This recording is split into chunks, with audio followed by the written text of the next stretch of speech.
ጌታችን ኢየሱስ ክርስቶስ ዮሐንስ ወንጌል ምዕራፍ 8 ቁጥር 12 ላይ እኔ የዓለም ብርሃን ነኝ ይላል አይደል? ከዛ ደግሞ ማቴዎስ ወንጌል ምዕራፍ 5 ላይ ቅዱሳን ሐዋርያትን እናንተ የዓለም ብርሃን ናችሁ ይላቸዋል። አሁን አቡነ ተክለ ሃይማኖትን የዓለም ብርሃን ይላል ገድላቸው። አንድ ሰው ይመጣና ተመልከቱ የዓለም ብርሃን ማን ነው? ክርስቶስ። ክርስቶስ የዓለም ብርሃን ሲሆን ተክለ ሃይማኖትን የዓለም ብርሃን ይላቸዋል ገድላቸው። ልብ በል። ከዚህ በላይ ክደት አለ? ከዚህ በላይ ችግር አለ? ከዚህ በላይ መጽሐፍ ቅዱስን መዳፈር አለ? ይላል። ልብ በል። ዮሐንስ ወንጌል ምዕራፍ 8 ቁጥር 12 ላይ ምንድነው የሚለው? እኔ የዓለም ብርሃን ነኝ። ማ? ኢየሱስ ይላል። ከዛሳ ይሄ ገድልሳ እንደሚለው እኔ ተክለ ሃይማኖት የዓለም ብርሃን ናቸው እንደሚለው ይሄ ትክክል አይደለም ይላል። መሰረታዊ ነገር ግን አውዱን የሳተ ነው። ተክለ ሃይማኖት የዓለም ብርሃን ናቸው ሲባል ብዙዎችን ያስተማሩ፣ ብዙዎችን ወደ ክርስቶስ ያደረሱ፣ በወንጌል ብርሃን ያበሩ፣ ክርስቶስን ለሰው የሰበኩ፣ ሰዎችን ከድንቁርናና ከክደት ጨለማ አውጥተው ወደ ክርስቶስ ብርሃን ያመጡ ማለት ነው። ልክ ሐዋርያት ብርሃን በተባሉበት ነው። ክርስቶስ ብርሃን የተባለ ደግሞ ብርሃነ ሕይወት ነው። የሕይወት ብርሃን ነው። ክርስቶስም ብርሃን ሲለው ሕይወት ሲለው ነው። ጨለማን ሞት ጨለማ ብሎ ድንቁርናን፣ ክደትን፣ ኃጢአትን፣ ሞትን ጨለማ እንደሚለው ሁሉ ሕይወትን ብርሃን ይለዋል። ክርስቶስም ብርሃን ሲለው ዕውቀት፣ ጥበብ፣ ሕይወት እያለው ነው። የዓለሙ ሕይወቱ ማለቱ ነው። የዓለሙ ሁሉ ጥበብ፣ የዓለሙ ሁሉ አእምሮ ክርስቶስ ነው። እሱ ነው መንገድ የተፈለገው። ስለዚህ አውዱን በሳተ መንገድ እንደዚህ ተብሎ ሲባል እውነትም ብሎ ልቡ የሚርበተበት ሰው መኖር የለበትም። ስለዚህ አውዱን ስቶ ቢሆንስ እስኪ በሉ አቤት። ስለዚህ ንግግር በአውዱ ይፈታል ማለት ነው። አንድ አማርኛ ሁልጊዜን የማስብለው አለኝ። እስኪ ለምሳሌ መድኃኒት በሉ እስኪ አንድ ጊዜ።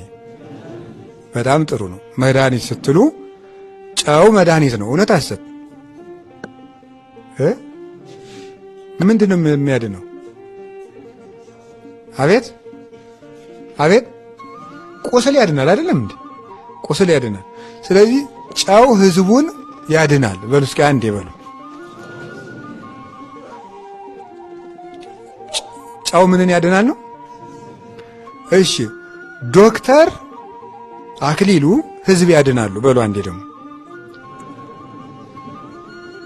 እሺ ኢየሱስ ህዝቡን ያድናል በሉ ደግሞ አንድ ጊዜ።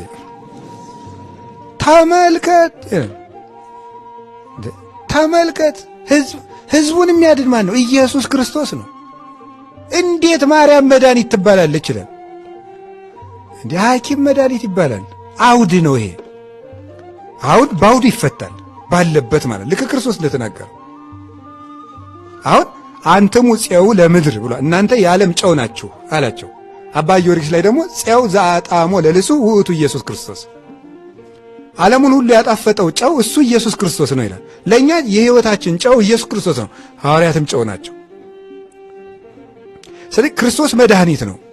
ቅዱሳን መድኃኒት ናቸው ስንል ክርስቶስ በሰጣቸው ጸጋ የሚፈውሱ፣ አእምሮን በወንጌል ደዌን በታምራት ኃጢአትን በምልጃና በክህነት ስሬት በማሰጠት ይፈውሳሉ። ይሄንን በማድረጋቸው መድኃኒት እንላቸዋለን። ሰሎሞንም በተግሣጹ ብሏል፣ እስመ ብዝኃ ጠበብት መድኃኒት ለሀገር፣ የመምህራን ብዛት ለሀገር መድኃኒት ነው ይላል። ያ መድኃኒት ነው ማለት ለአእምሮ ነው ማለቱ ነው።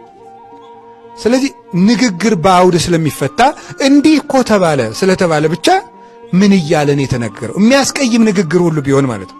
ስለ ትምህርት ሃይማኖት፣ ስለ ነገረ ቅዱሳን ብቻ ሳይሆን የሚያስቀይም እንኳን ንግግር ቢደረግ ምን ለማለት ፈልጎ ነው የተናገረው ብለን ማሰብ አለብን ማለት ነው።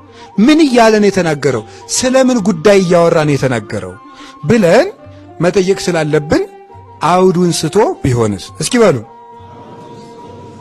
ወይም ከአውዱ አንጻር ምንድን ነው ብለን መጠየቅ አለብን ማለት ነው።